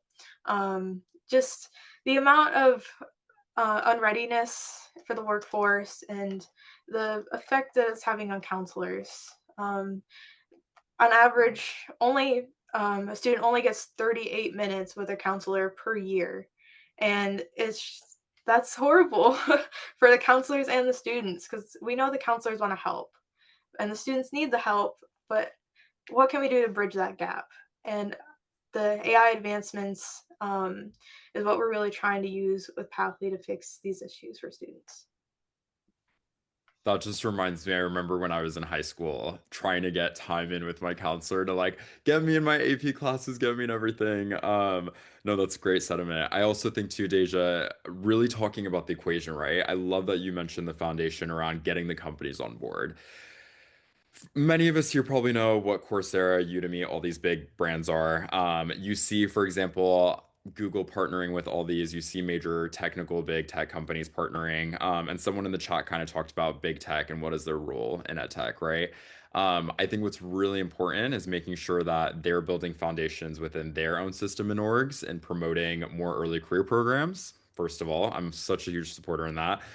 Number two is that they are also taking those certifications literally as well. So if you have like a Coursera, Google certification, that is becoming valuable.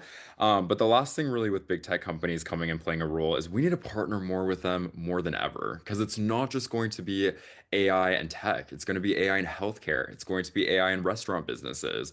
How cool would it be if Cheesecake Factory partnered with a big ed tech company to talk about how to become a waiter or server, right? We need to talk about these skills because traditional tech is not the only thing out there.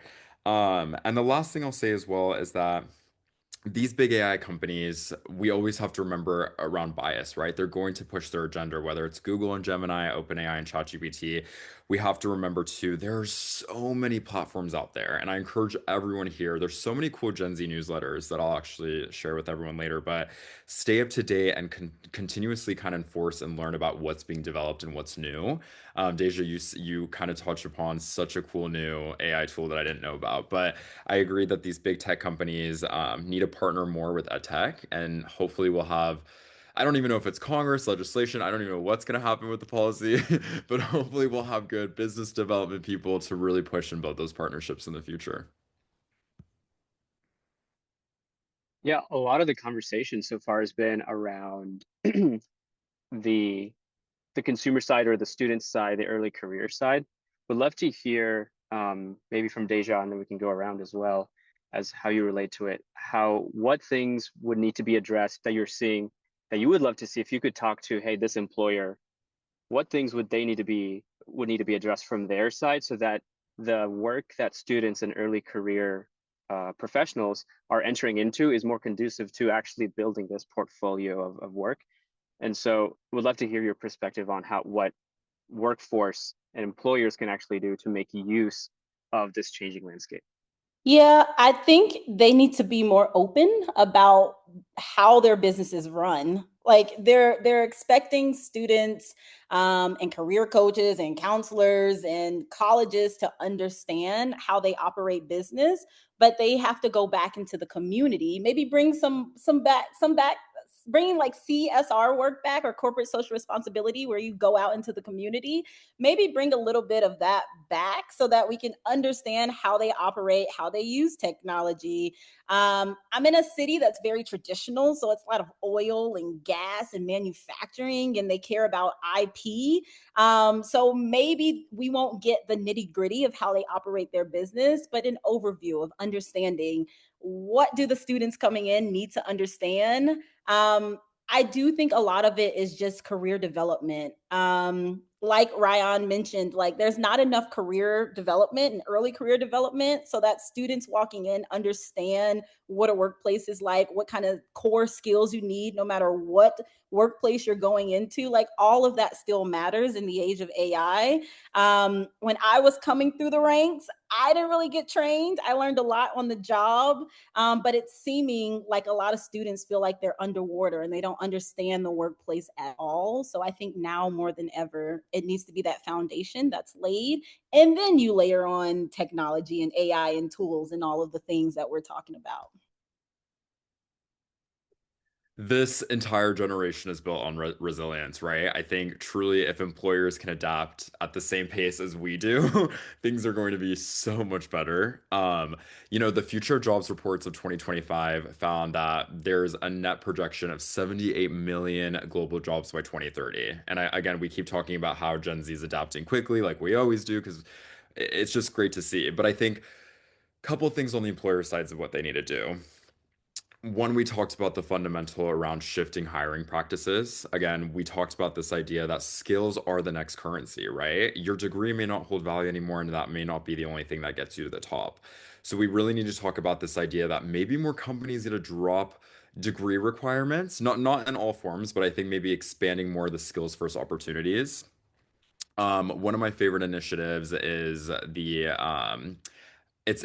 believe it's in Africa, but it's the African Development Bank's Jobs for Youth program, which is basically kind of helping entrepreneurs training and job creation at scale in Africa. And they were kind of talking about how what they actually do is have more setups with different businesses providing specific courses at these colleges. And what that means is that they'll actually have companies come teach a class. And a lot of colleges do currently offer this in the United States, and it's very different globally, but they'll come in and teach a class, and everyone who takes that class will eventually actually automatically get entered to a full-time job at that company. So what are ways we can bring in more user experience slash, actual real growth and provide more community, to your point, Deja, but also more practical classes in colleges as well. And the last thing as well is like bring this goes in the whole conversation of early careers is like every day you're looking at LinkedIn and it feels like, and I don't know if maybe it's just I'm getting older, but I just see less internship opportunities in early career. And, a lot of these companies are shifting and we're following this wave of constant changes. But I think bring back early careers, invest in us because we, at the end of the day, Gen Z is not lazy. We are not lazy and we have so much to offer. And I think one thing at my job at Udemy is I get to sit with so many amazing people who are just always enlightening me and giving me a voice. And I really encourage everyone on their workforce slash student side is to advocate for Gen Z. So at Udemy, I'm trying to, and it's really hard, but I'm trying to start our first ever Gen Z ERG, right? Where we use this forum to bring amazing people to come and speak, whether it's local college students in the community, all the way from national scholars to great influencers. Because at the end of the day, all these products we use are going to be up to us and our children. So I really hope everyone knows the value of us. And I think it's about hiring more Gen Z and let's start more Bettys and ERGs inside these companies as well, revolving around Gen Z. I completely agree with that, especially as a student that is currently trying to find internships and opportunities, especially in AI. There basically is none, especially on LinkedIn. I am on LinkedIn almost 24/7, even at my age. It's just there is no opportunities, especially in like early workforce. The gap between guidance and workforce is so big. That's definitely one of the things that I'm striving to fix. Like, how do we get students that are trying to better themselves and get educated for their future careers connected with the opportunities that will help them? I'll add Yes, a quick, oh, sorry. yeah, go ahead. Add a quick note. I don't know about other cities, but there have been a fair amount of summer bridge type programs that are popping up. And then I think this is the new trend. So you heard it here, but there are a bunch of summer bridge programs that are popping up that allow students to go into the workplace over the summer and have real internships. They're sponsored by private organizations. They're sponsored by the local governments. But I think that is also a trend that we should be paying attention to. Even when I was in high school, I did like a summer bridge program. So the idea is not new, but there just needs to be a resurgence of organizations that are open to having high school students and college students enter into their workplace over the summer, even if it is just for job shadowing and they don't have like real hands-on work. But how can we be more creative and get folks in the door so that they know what to expect? And then we also bridge that gap in that talent pipeline. I think what we're ultimately talking about is a talent pipeline failure, and not enough companies are starting to or have continued to invest in it, which is why we're at that point right now. I was just really quickly gonna plus one, plus 1,000, plus a million to both of what you said. The last kind of value I really want to add to that is have fun with this, you guys. I really encourage every single day that you read the headlines and news. One thing that I love to do and I always bring, kind of speaking to how to stand out or adding value to either your university or your early career, is talk about ways that AI is kind of weird. And what I mean by that is my favorite thing is, one conversation we had at lunch at Udemy was around how AI can read the palm of your hand. You can literally you can take a photo of your hand and ask AI to read the palm of your hand, and it'll tell you potentially what is death going to look like for you, or how many children are you going to have, which is kind of scary. But also think about so many creative realms and different ways that you can use AI to your advantage to your point, Deja, spark more creativity in you as well. Yeah, I love the topic about this opportunity sourcing and this mismatch between maybe talent pipeline and skills development, and then workforce readiness, workforce readiness. And so, Grace, I'd love to hear a little bit about, I mean, you kind of alluded to it, but I would love to dig a little bit deeper into that of like, you said you're curious and like some of the things that you're working on to address how you're sourcing opportunities for students as they're understanding their own path. So would love to hear some of those like ideas and even things that you've implemented. So Pathly has, we have 3 quizzes. So we have the Big 5 personality and emotional intelligence, as well as the value and motivations. And Pathly will take all of the information that it learns and it'll create a roadmap. So it'll help the students one by one, give them steps, things to take action on. It could recommend specific internships, specific books. It will step by step exactly what they need to do in order to accomplish their goals while giving them individual opportunities personalized to them. It'll also recommend specific courses, specific scholarships, specific colleges that are very, very personalized to what that student is wanting to accomplish and what that student is in their personality, emotions, and their personal values. Amazing. I love that. And it seems like what I got from that is one of the things is there's this challenge that you were facing and you were noticing. And then, obviously figuring out a solution in this, Rayan, you mentioned this resilience that Gen Z has a tremendous amount of. Would love to also hear some of the things that Deja and Rayan, the things that you're working on. What challenges have you faced as you're building your own products and infrastructure? And some of the things that you've done to build that muscle of resilience. That's so great. Everyone should add resilience on their resume as a skill set in Gen Z because we have been through so many things together. I will say overall, let me just start off by saying this. Most people in EdTech would, while some may argue that ChatGPT and AI are our biggest competitors, I would say our biggest competitors are really ourselves because anything is truly possible. And I think the biggest challenge we're finding here is people are scared to teach on Udemy because they're scared that, oh, well, people can just go learn, this on ChatGPT, right? If you're teaching a history course about a specific topic, you can just go to ChatGPT for that. But what we're really finding though is that a lot of people still want the visual element, right? Nothing will ever replace that human empathy and that touch of someone coming in and having you take out a piece of notepaper, writing your ideas and reflecting. So one is really the idea of empathy and connection. And number two, the biggest challenge is, again, okay, great. I paid money. I took a course. I did a career accelerator. I did an assessment. I took a quiz. I got a certification. There's all these products, but is this leading to jobs, right? And one thing that I'm really proud about is that Udemy is partnering with Indeed, which is, I'm not sure if everyone's heard of Indeed, which is one of the most massive, at least here in the United States, I believe, career and job finders. But we now have a gateway where if you subscribe to Udemy or you buy one of our courses, you can use our career hubs, which is Indeed now, to actually kind of skill yourself and actually get yourself to the top of applicants kind of ranking. So you can highlight that you've taken certifications on Udemy. So now when you apply to jobs with Indeed, they'll see that you actually have more education than the traditional degree. So we're building partnerships, but I agree to you. It's like, if there's no jobs on the market, what's the next step? What's the next question?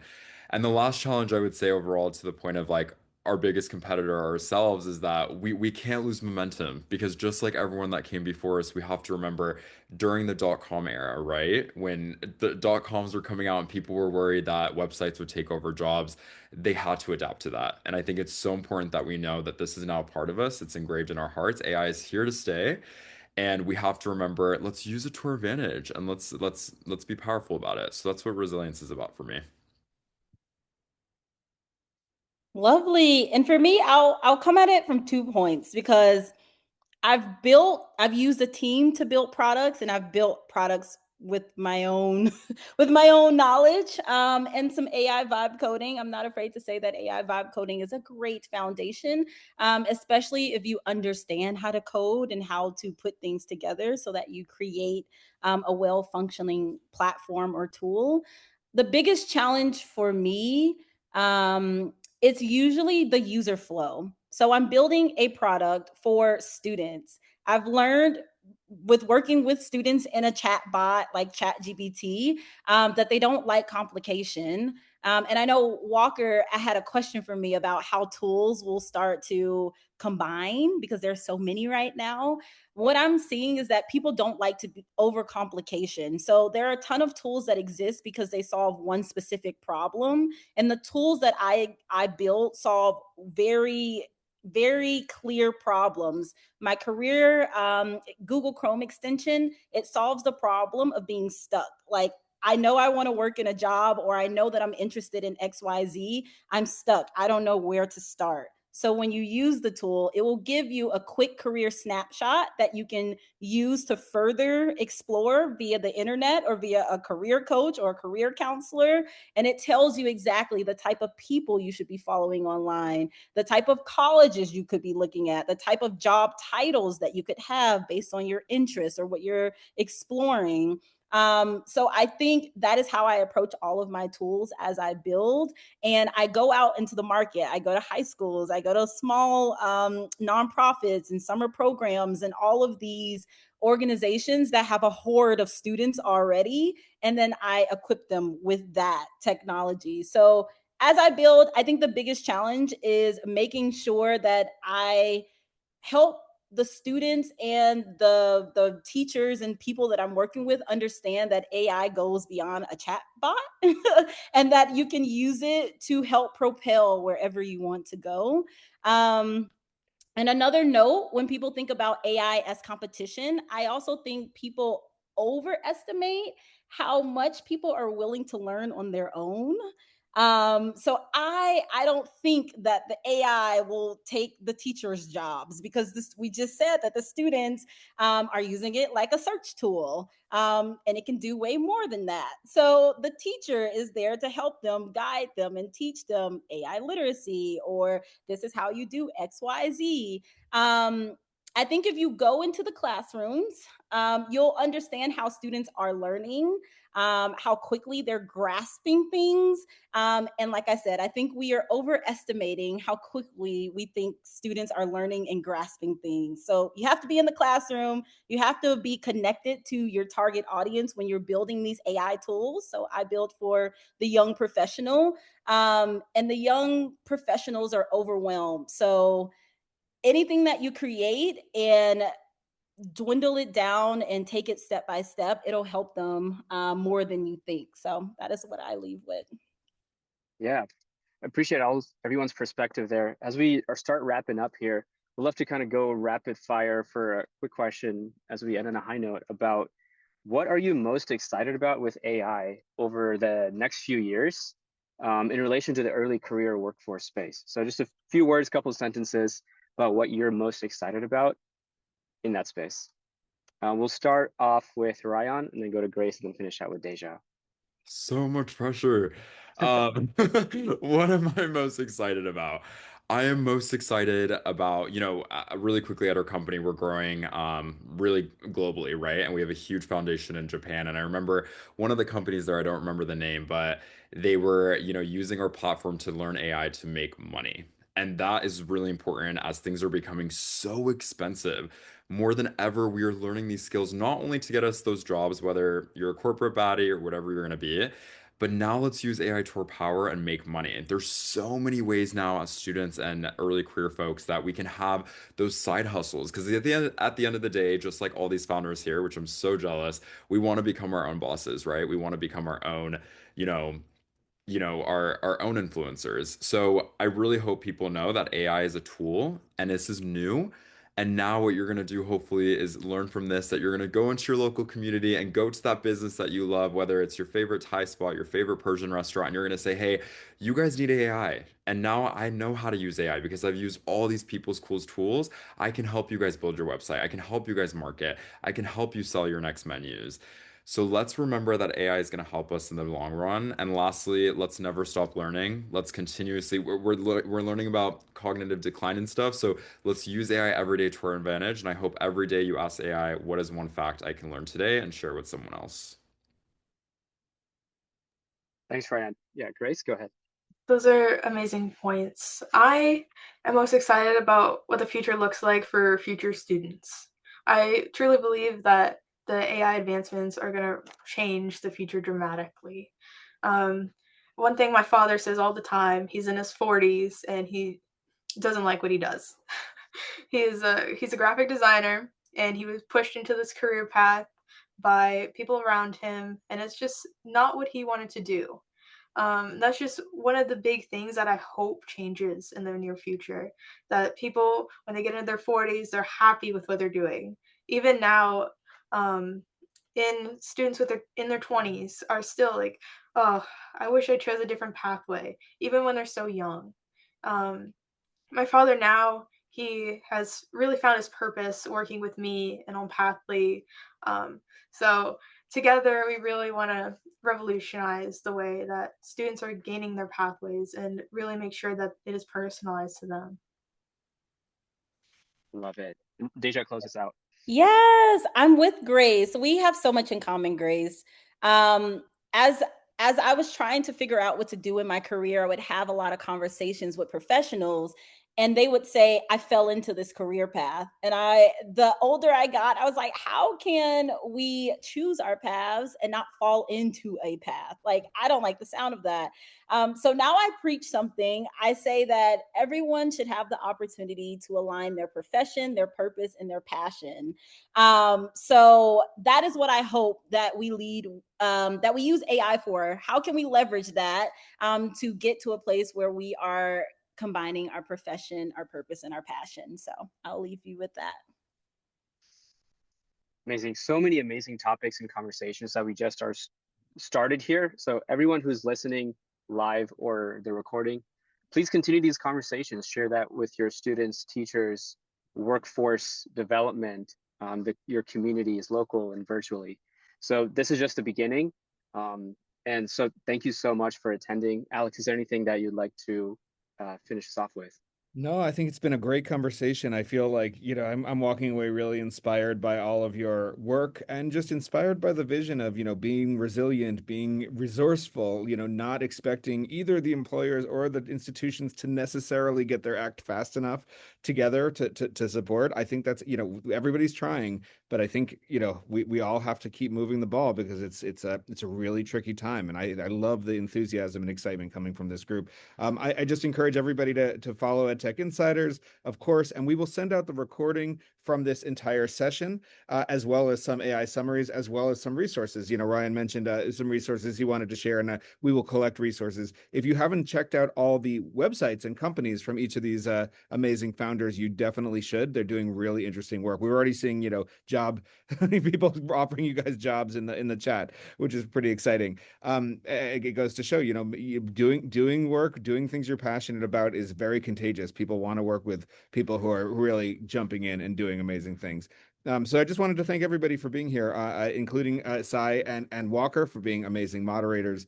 And, keep your eye out. We will continue to do webinars about incredibly interesting topics. This one was very special because of this amazing group of founders.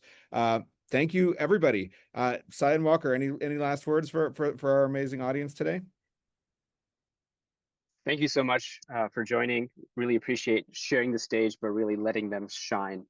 All 7 panelists did amazing and are continuing to do the work, not just talk about it here, but are continuing to do the work. So that is one of the most appreciated things. So thank you all. Yeah, no, it was such a great conversation. And like you said, Alex, I just think this generation, they're so resilient and they just know, I mean, it's not time to play it safe. It's time to try new things. Maybe the practical route is more unclear than it's ever been. And so just keep learning and keep pursuing what excites you. So yeah, fantastic conversation. Thanks, y'all. Thanks all for being here. Yeah, we will see you in the future. We're gonna shut down the webinar now, but thank you so much. We'll see you all soon.